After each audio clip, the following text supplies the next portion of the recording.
Today is Wednesday, February 7th, and we're going to talk about transmission precaution, guys.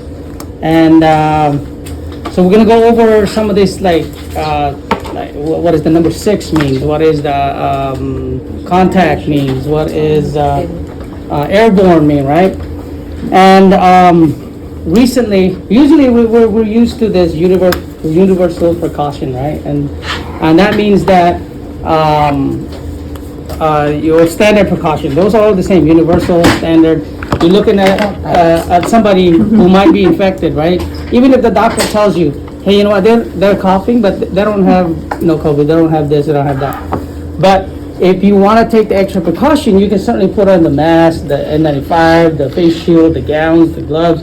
If you want to put on all of that, that's your choice to do so. That'll Okay? make you a superhero. Right, yeah. Okay, so the additional thing that they've added recently is that ESP. All right, it's the what does ESP stands for, Rebecca? ESP. Yeah. I can read your mind. I left the wrong way. ESP. Oh, you know that number 6 in patient's room. We know what that means, right? Go look at your sensors. What does it say? ESP, the number 6.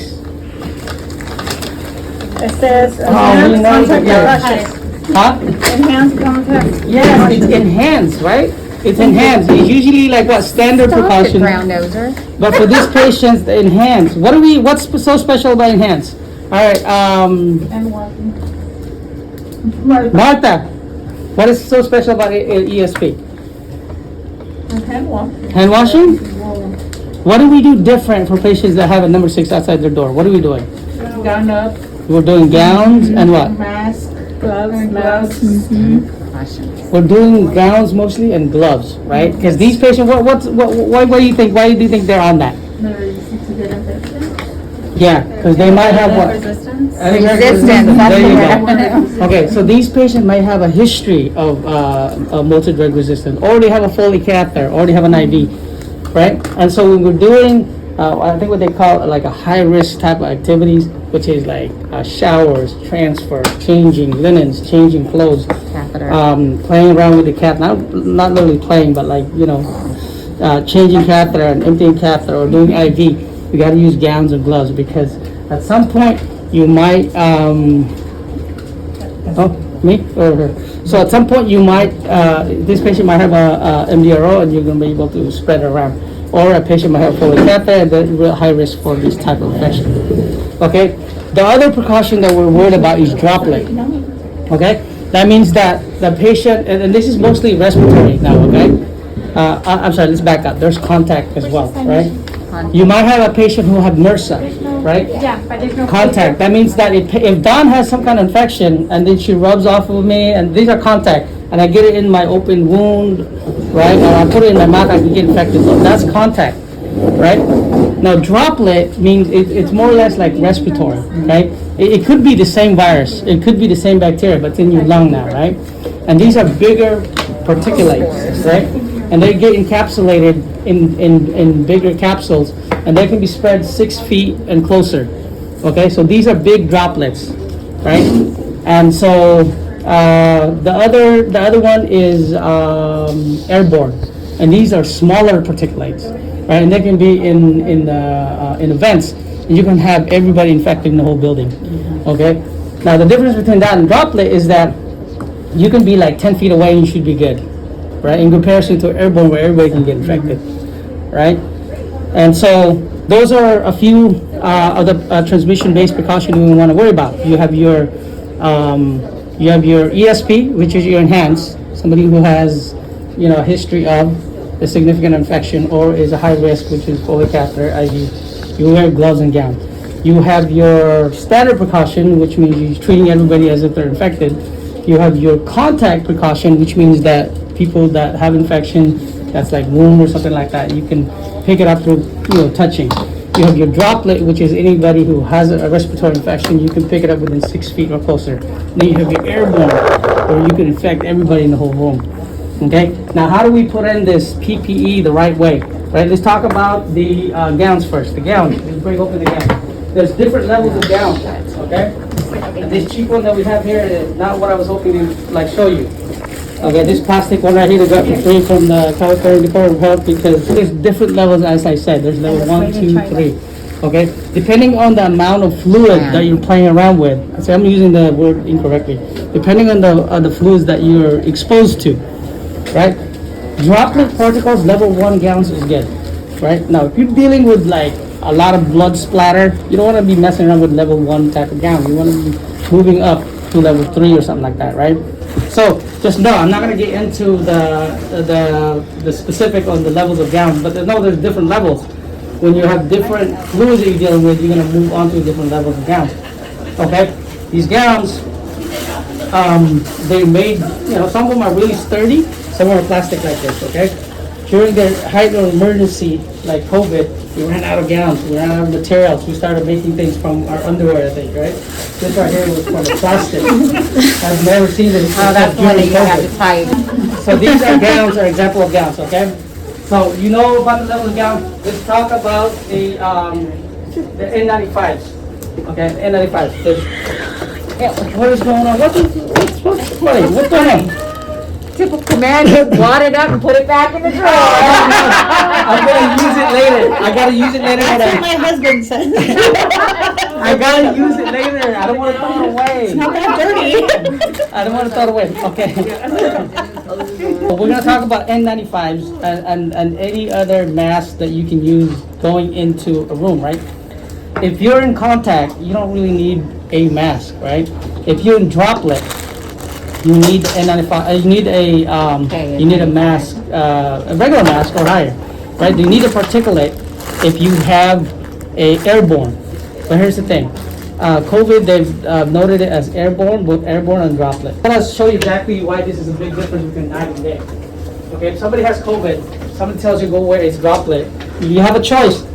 It's COVID, it could be droplet, it could be airborne, whatever you have, wear whatever you have, but it's recommended you wear N95, or because it's droplet, that's how crazy it is, right?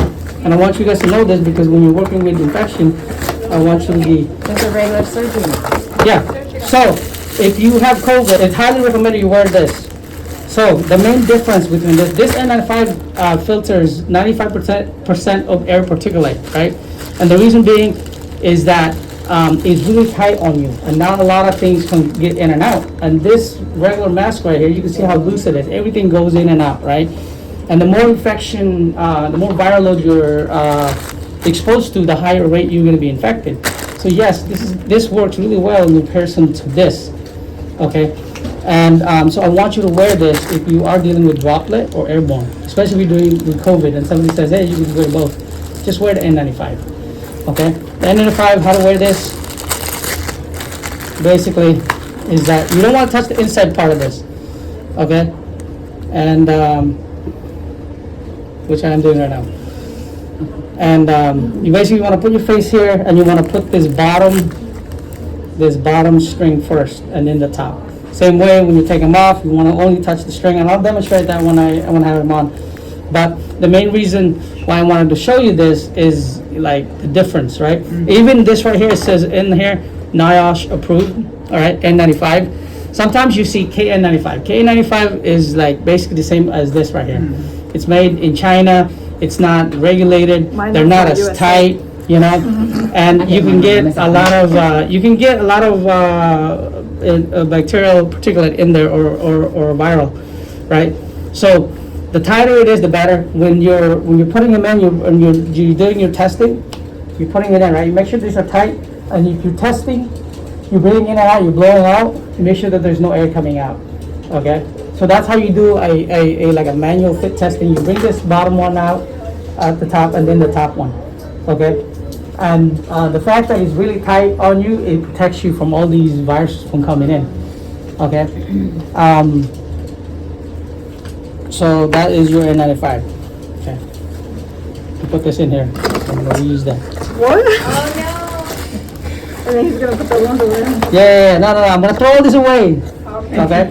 So the other thing is the shield, right? Just like You have a shield, and then you put on your gloves last. Okay. So, does anybody have any questions on the difference and the importance of the gowns and the gloves and the masking. K95, can you wear that in a droplet? Would you wear K95 in an infected room? No. K95? What are you going to be looking for in terms of respirator? These are known as a respirator. Somebody says there's somebody with COVID. What are you looking for in terms of you have a K95, you have a regular N95? What tells you that is a good mask for you to wear and it's going to protect you?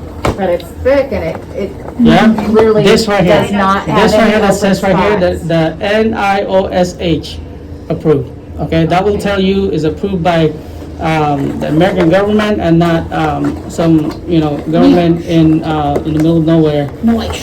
Yeah. So that should tell you that it is safe to wear. Okay. So if you're looking at somebody who has droplet, just make sure you're wearing your N95. Okay, I'm going to quickly demonstrate how to don and doff the actual PPE that we were just talking about.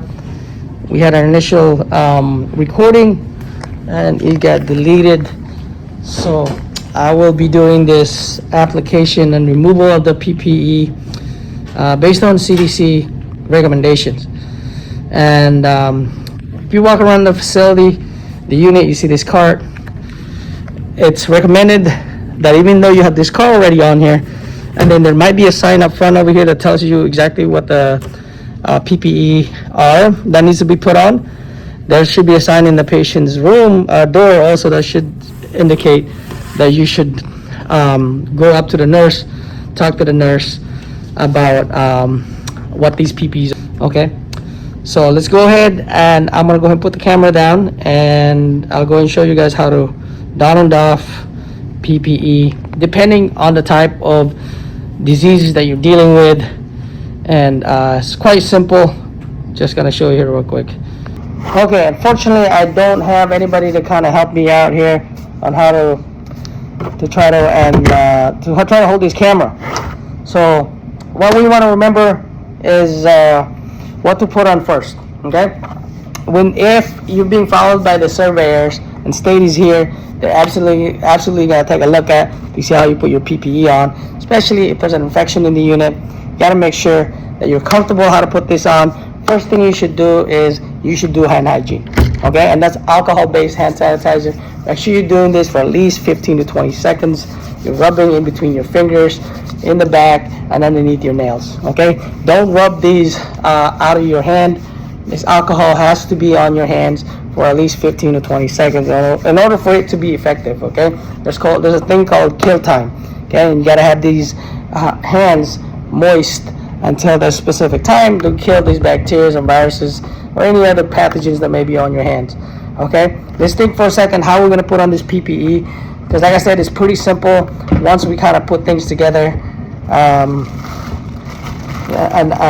think about what you need to put on first. First thing you should think about is putting on the gown first. All right, you want to put on the gown first. Okay, and these gowns, as I mentioned, they come in levels depending on the amount of fluids that you're dealing with and the amount of moisture you're dealing with. These gowns, they come in different levels. Okay, but usually typically level 1 gowns is good enough for a droplet type of infection.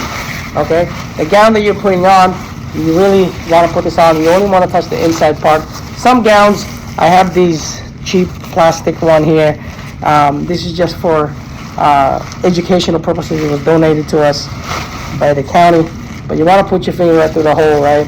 You want to put this on. Typically you will have something that's kind of wrapped around your neck, and then also around your waist you have these right here that I know you can't really see it, but you have this you want to tie around your waist. Okay, I'm going to move this camera real quick. Should wrap around your waist. Okay, you really want to avoid tying this up front.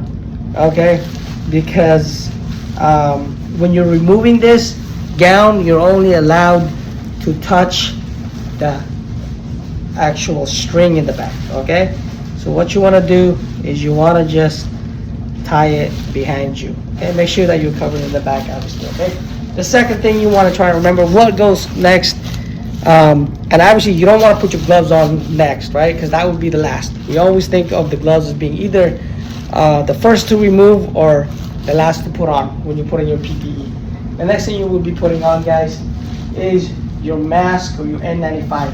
Obviously, these masks are pretty easy to put on. You don't want to touch the inside part because you're inhaling that, okay? The N95, as we talked about, is pretty easy, respirator type. If you're dealing with COVID and it's droplet, you really want to use this N95. COVID is both droplet and airborne, so we want to put this respirators in, which is for airborne. What you want to do is you want to put these two strings behind the back of your hand, and you want to put this bottom string right here. Okay, after you put your mouth in there, your face in there, you want to put the bottom first, okay, and then the top, okay, just like that. And then you're gonna want to make sure that you put it in this end. You're gonna have to do a manual fit testing. Push this in and then breathe in and out by putting your hand through here. Show that to the surveyors who may be following you around because you have a survey that day. There shouldn't be any air coming or leaking out of there, okay, in terms of, trying to keep this respirator nice and tight around your face, okay? The main reason why respirators are very efficient and very effective in trying to keep you infected is the tightness around your face, okay? Think of a mask that's loose around your face. You're gonna get infected if you're going into an airborne type of infection, okay? The other thing you want to put on, guys, is the shield, okay? Shield has both the inside and outside film. Make sure you take that off. Again, you only want to touch the outer part of that, which is this right here. Think about what this does for you. Kind of protects you from all these viral particles from coming in. Any splashing, obviously, in your eyes will protect you from the infection, okay? The last thing you want to put on, okay? And this is really important because this is the cleanest, this is clean, okay? You put this on, maybe over your gown even, okay? And the reason why I say this is important because when you're removing something, some people want to remove their shields on, their shields off, or their mask or their gown first, because they want to protect their face or whatnot. The first thing you should remove, guys, okay, is the dirtiest part in your body, which is the gloves, okay? So when you're removing PPE and you're completely kind of, have all PPE in there, remove the dirtiest part, which is your gloves, okay? And the best way to do that is to pinch off right here, okay? Pinch off right here, and you can remove that, okay? The other part, okay, you can pinch that off, and then the way to remove this is you can go underneath the clean part, okay? Underneath there is clean, and you can just slide that off. That's all and put away. Okay. Now, what you would do after that, guys, I forgot to show you what CDC wants also is before you put the gloves on, they want you to do hand hygiene. I know I didn't show you that, but if you can remember, I'm pretty sure they're not really gonna be on you that significantly if you already did hand hygiene before you started all this. But I do recommend before you put your gloves on to do another hand hygiene. Okay? As silly as that may sound, you do have to do that, especially if you have surveyors following you around. Okay? I didn't do that because I forgot. Easy to forget. Okay, the next thing you would remove would be your gown. Okay? You remove your gown, and the way to do that is you want to touch only the back part. Okay? Right here. You're only touching the screen of you're only touching the string, okay? Maybe you're untying that, okay? And you want to pull that forward like this, okay? Just like that, and you're folding it in right here, okay? This particular gown, I didn't have the string around me wrapped up, but if you did have that wrapped up, you'd be untying that first and then the top, okay? Only focusing on the string. Don't touch any part of this gown here. And then now you can step away from the room. You can throw this away. Okay, now you can step away from the room, and you can throw away your shield. Okay, your shield. You can touch the back part, just like that. Okay, get rid of it, and then your N95, the respirator again. You want to touch the bottom part right here, okay, just like that, and then the top part, okay, getting rid of it just like that. So let's go over this real quick, just kind of like a review. If you're being followed by surveyors, because sometimes it can be very stressful when you have surveyors following you around when you're trying to do this PPE. Try to remember which one goes first. Obviously, remember when you're outside the room, put on your gowns first. Try to focus on that. Put on your N95. Put on your face shield, and put on your gloves last. Okay, removing it. Remember your gloves first. Okay, your gown, and then as you leave out the room, you can remove your face shield and then your N95. You can do hand hygiene. Remember, before and after you put on your PPE, you do hand hygiene in front of the surveyors. Okay, if you can remember to do hand hygiene in between before you put in your gloves last, right, as you're donning everything on, that's great. If you can't remember, again, it's not that big of a deal, so long as you did your hand hygiene before and after, you remove or put on this PPE. Okay, guys, don't forget to come in and talk to your nurses first before you even walk into a room. Okay, if you've never been in that room, it could say, do this and that, but you want to know the specific of what kind of viruses you're dealing with, what kind of infection you're dealing with. So it's important to touch base with your nurses before you actually go into a room. Okay.